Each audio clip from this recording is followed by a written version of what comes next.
What kind of final thoughts would you leave for our leaders and our HR business folks out there? What do you want to leave them with today?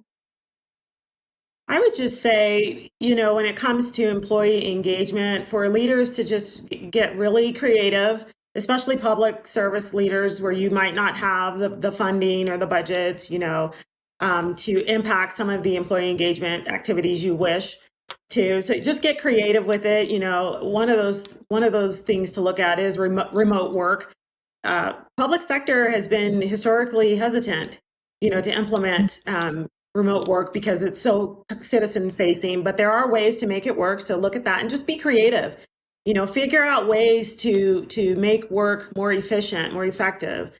We could have a whole another podcast on how to use AI Yes, and we all those can. things. So I would Yeah, just say, figure out how to be creative with employee engagement, and if it can work, do it. I like it. What about you, Jennifer?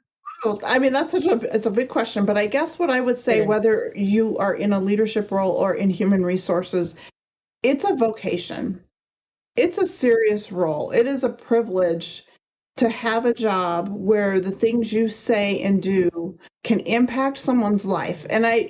You have to take that seriously. I think sometimes people take their leadership role for granted, but you can make or break someone's whole day. And when you do that, what else are you impacting? If you talk to someone in a way that makes them feel undervalued, or that's a microaggression, maybe they want to quit.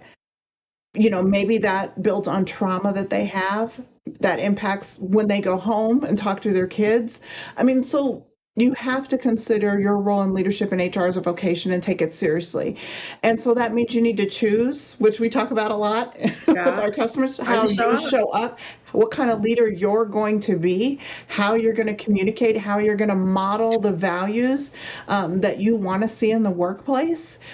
And you have to give that attention to your employees and make sure you're listening. And so that other piece of advice is, whatever you do you have any mechanism to hear what your employees, whether you're in HR or in a leadership role, what it is that they want?